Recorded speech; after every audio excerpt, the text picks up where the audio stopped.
Magandang araw naman sa inyong lahat. Kami naman ay nagbabiyahe na naman. Part 3 na tong video na to. Kailangan bago umalis ng bahay, kailangan muna magkape para yung hindi tayo malalamigan ang ating tiyan. Kailangan maging malakas, siyempre. Kondisyon. Ayan. At bago ang lahat, shout out ko si Jerona Santos, si Sir Alpi, si Sir Robin Rafael Santos.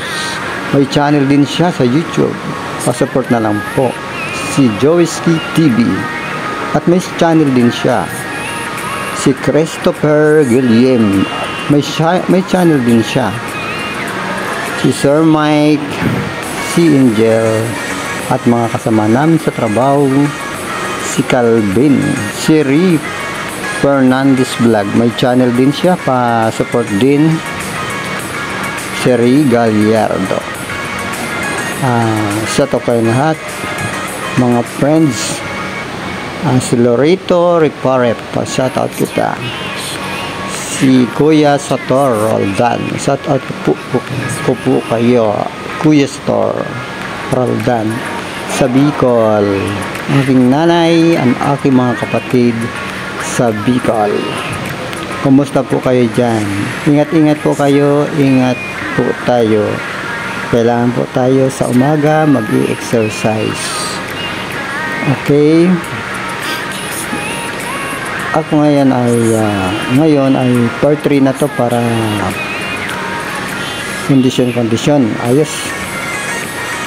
May ang konti kasi maaga pa naman, alas 4 pa naman. Mga 4:30 lalabas na ako kasi mag-aantay ang kasama ko, si Ray Fernandez. Yan. Kasama ko lagi yan, si Ray. Ayan, nakalabas na ako. Diretso na ako. Ready na mga ka-vloggers. Kaya dito ngayon nasa kalsada na para patungo sa laban lang, mga friends. Laban para patungo sa trabaho. Siyempre araw-araw ko yan ginagawa.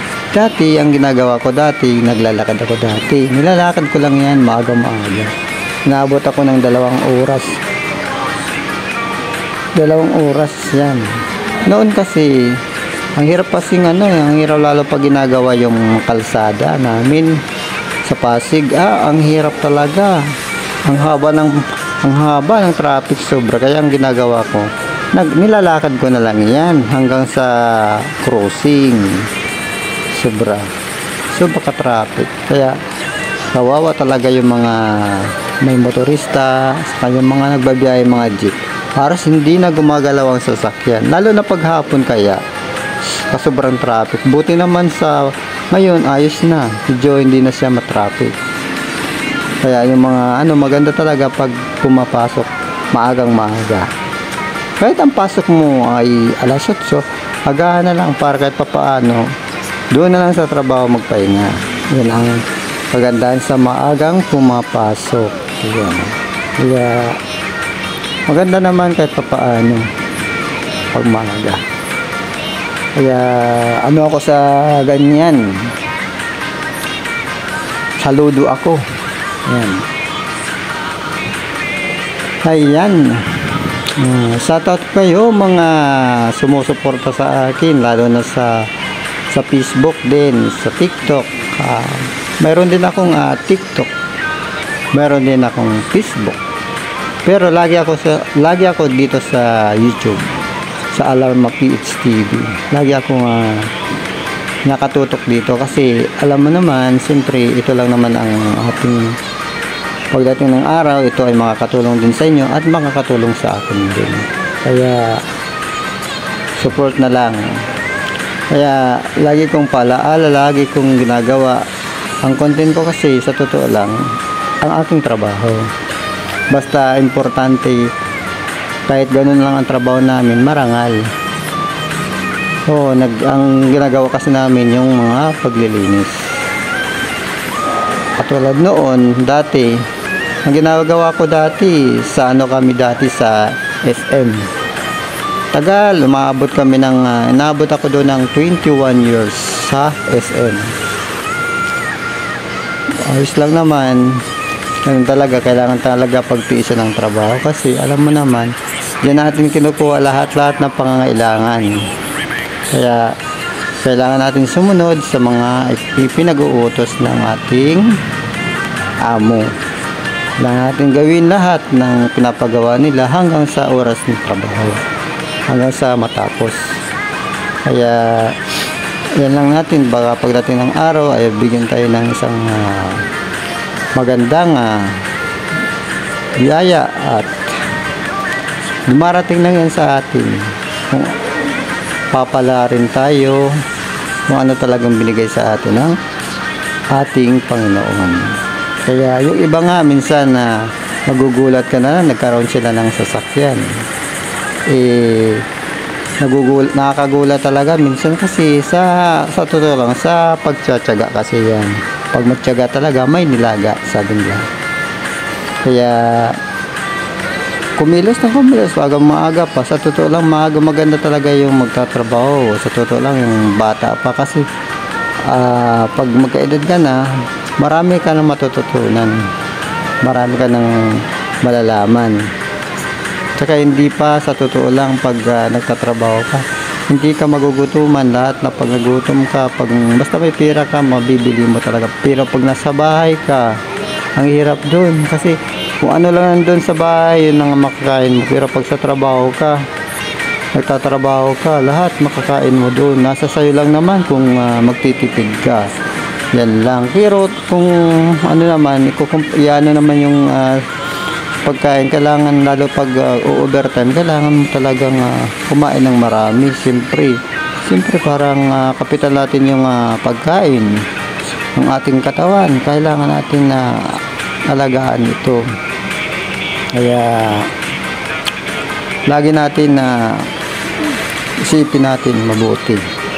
At kailangan din natin na marami tayong inumin na tubig kasi yan ay tayo pinapawisan, lumalabas yung pawis sa atin ng katawan. Kaya magkaroon tayo ng energy, yan, lakas, pawis, nilalabas yan. Kailangan natin ng maraming tubig, yan, kain, yan, malakas kumain kasi napupunta lang dan pag lalo na sa trabaho, lalo na pag nagbubuhat, kailangan na maraming pagkain.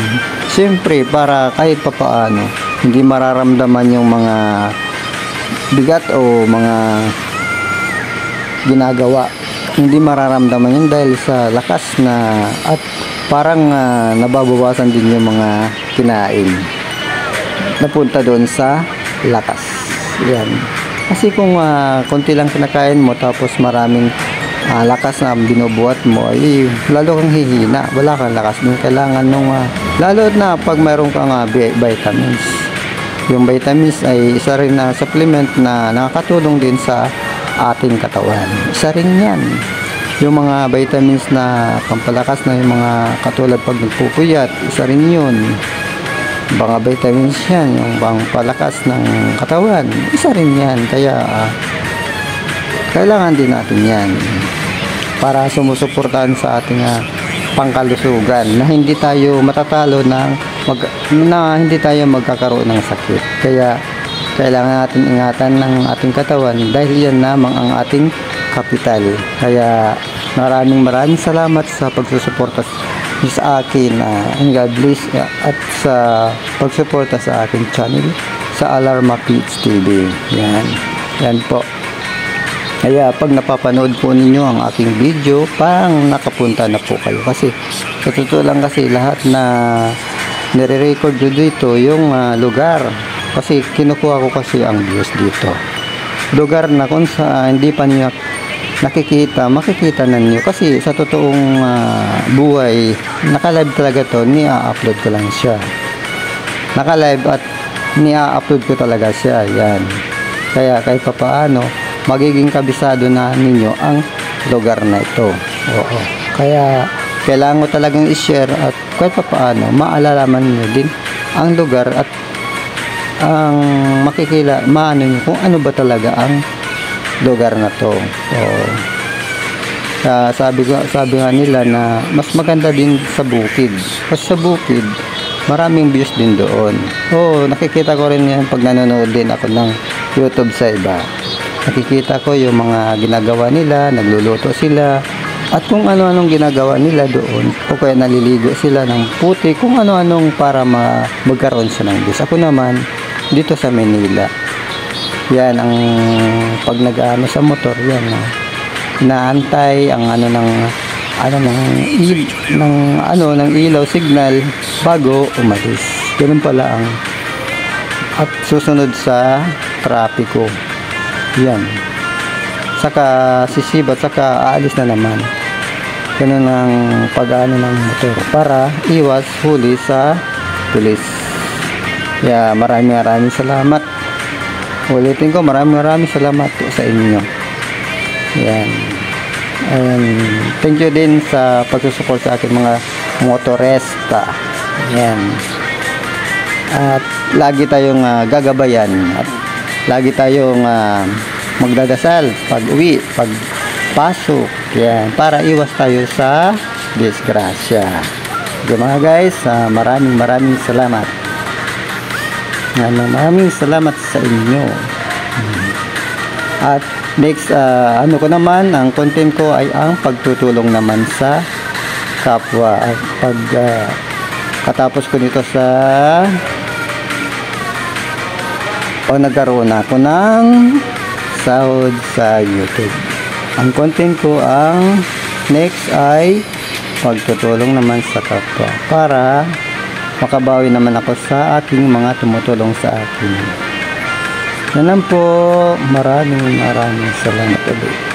Yan po ang lugar sa crossing. Yan. Okay na po. Malapit na ako makarating. Okay na po. Dito na po ako. Okay po. God bless. Yan.